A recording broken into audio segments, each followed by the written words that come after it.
ำอีมานี่เนาะ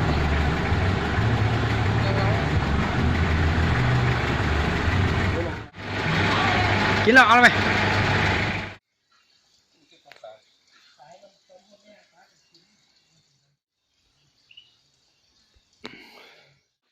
เส้นเขาเบิ่งไปนี่กิโลนะไปโอ้หูความแท้มัน19ออนหงสุกการโกน้ำแอดมานี่น้ำแอดที่น้ำอี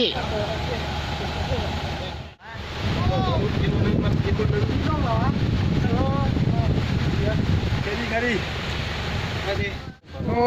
หมูมันน้ำแอดนี่สุดข้างแรกข้างแรกเลยเดี๋ยวผมกดหินกันเลยเนื้อมากเอา ทีมงานเสือนอเสือเพชรเนาะนี่นะ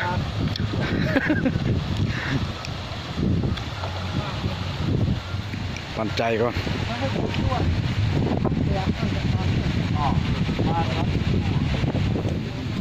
ไอ้อ้วนมากินใช่ไหมเฮ้ยกินหรอ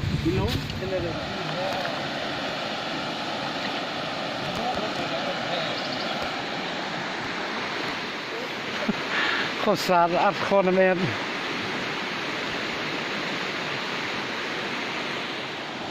พี่กายกับอันนี้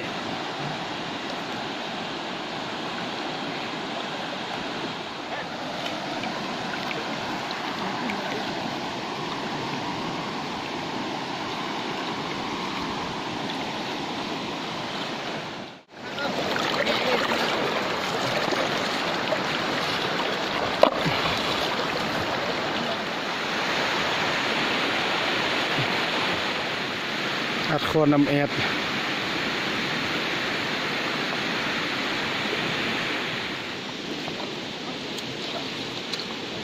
กันเตอร์โซกันเตอร์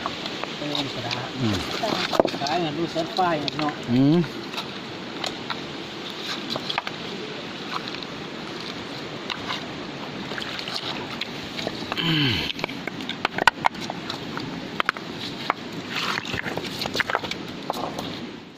โซ่คุณ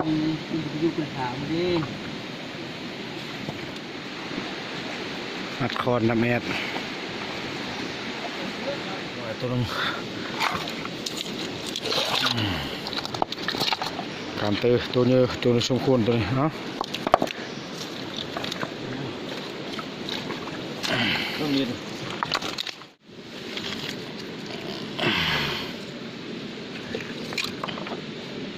เอาตัวนี้ก่อนเอาตัวนึงมา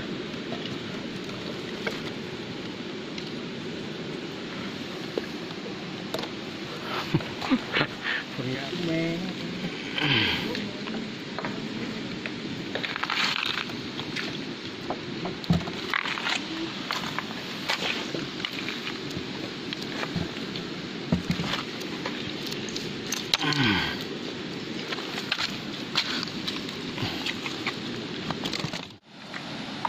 กิจกรรมตอนแรงเสียดายว่าเอาเหล้าขาวมา เอาเหล้าขาวมาเลยเป็นเรื่องเลย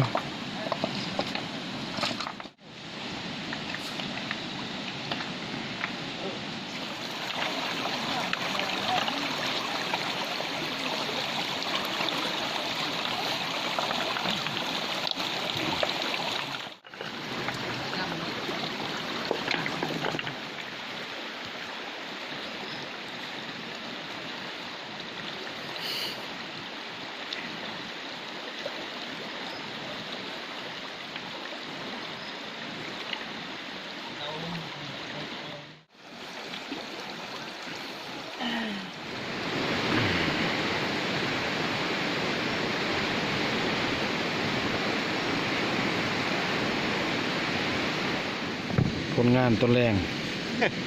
เสื้อโมงเนาะตอนนี้ตีโมงได้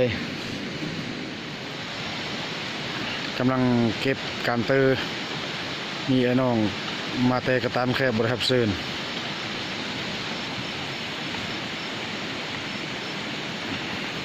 ไข่ก่อนเด้อ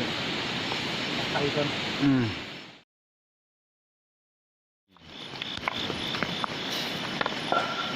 เทศกาลเก็บการเตอ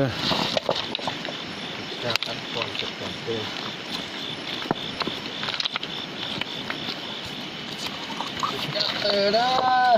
ตกวิ่งจะปั้น เฮ้ยนอกผู้ใดนอกไปปะนั่นนอก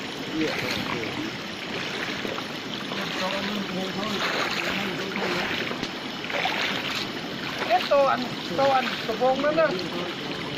เก็บกระโปรงเองนะเอาเนาะ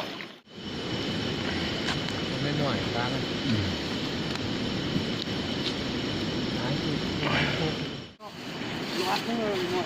ซอยปลา ช่วยนี่ใช้กันนี่นะ โอ้โหอยู่นั่น ลงกันนี่ดิ ร่องตัดหรอกตัวนึงมัน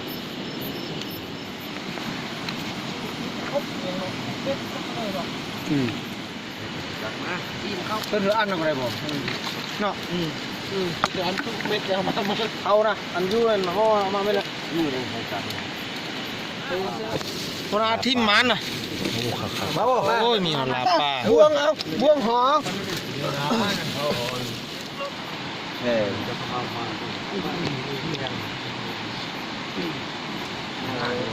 จับเทป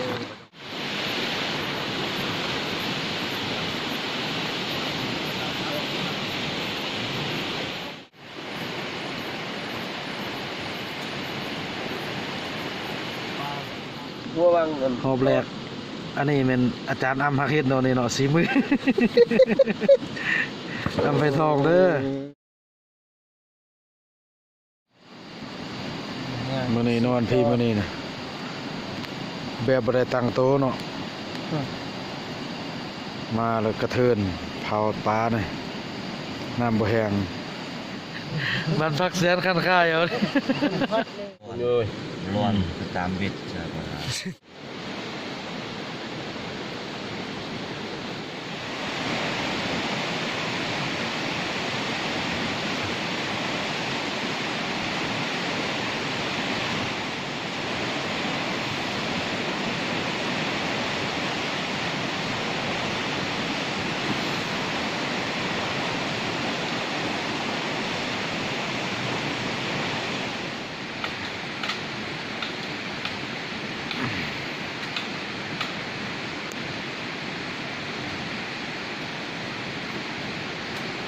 นี่นะ ตามเขา พอได้ลาบกินสลีนะตามสลีบนนอนทีมงานทางมือแอด บอลเขาคือวันเก่ามันนะ ลาบกรอก มาเลยโอ้ยอะไรแบบนั่งนั่นเลยมาอ้วน สำเร็จมากบ้านนี้นะ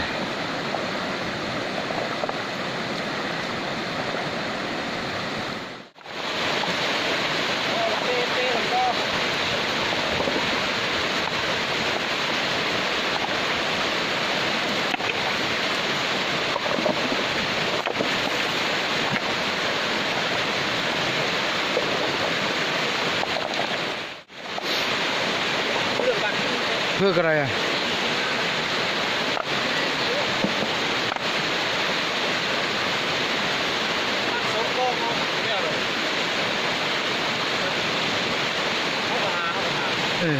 เขาซี่เขาให้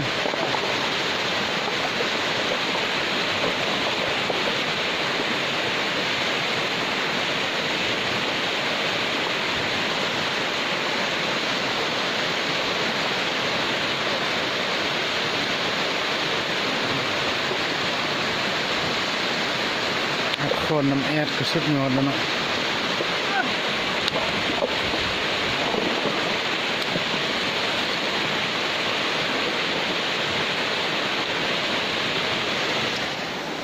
เก็บไข่ในร้ายว่าท่านนั้นนะ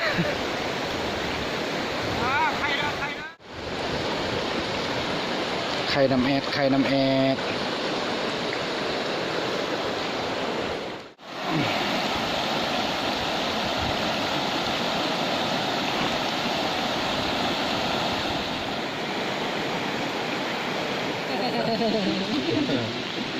ต้องการทางมาเลย อืม บ้านยากอ่ะ